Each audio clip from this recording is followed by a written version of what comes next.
Good morning. I hope you're doing well. I've got a request for how to draw hair in Project 1, the self-portrait. So let's take a look. I'm going to switch into Illustrator and we'll take a look at, first of all, what not to do. There's always a what not to do, right? Let me just move my face out of the way here. So here's this happy guy sitting in his desk. There he is. Oops, there he is. There he is. Doink. Happy guy. Um, but let's see about whether we can't give this guy some hair. I'm going to draw some hair the wrong way, first of all. So I want you to see here. Like, for instance, I could get the pencil tool, lives right here under the shaper and the path eraser and the joint tool and stuff like that.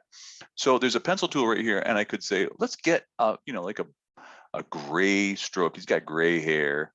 And I'm just going to go on my bad hair layer with my pencil. I'm just going to go, we all know that hair is made out of hairs, but don't do this. Don't draw every one of the hairs. It'll look like heck when you're done. It'll take you forever.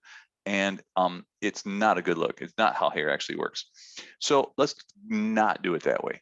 The way to think about hair is to think about it as a whole thing, as a whole shape. So I would recommend drawing it like this. So that's what I'm doing. I made a new, as you can see, a separate layer for the hair to go on.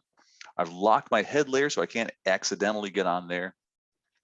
And then what I just did was kind of use my pen tool to draw shapes, like the big shape of the overall hair like that. And then I'm starting to draw individual shapes here that kind of, suggest the modeling and the color as it goes in as the light reflects off the hair. So we're getting some shapes like that that are kind of cool. If you happen to have really long hair, and maybe you do, I don't, so I can't know. But if you do, what you can do is put another layer hair in the back. See what I've got here behind your head. And then that layer, like that shape, I don't care how it looks because my head's in front of it, it's going to cover up. So I can just put up these points almost anywhere.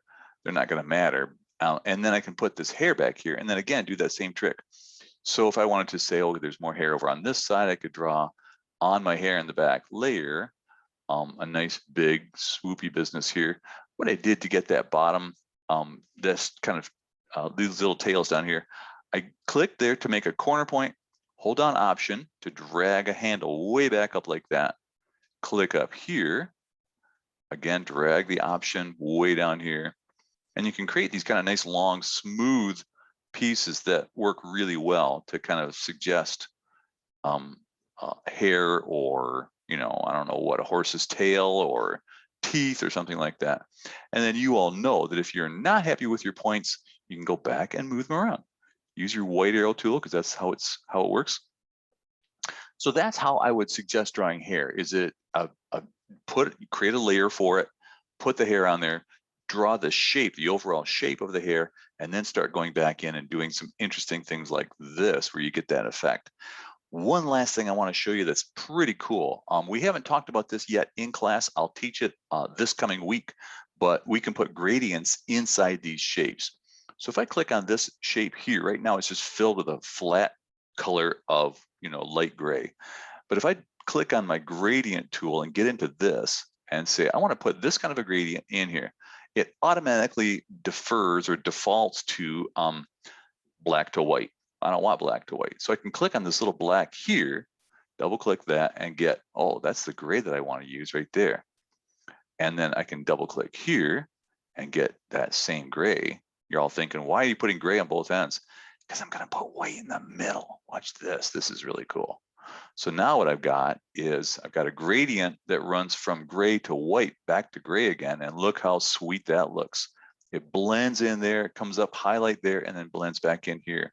So you can imagine doing the same thing with the dark parts to shade them and have them kind of swoop in and out. So hopefully that explains how you might treat hair.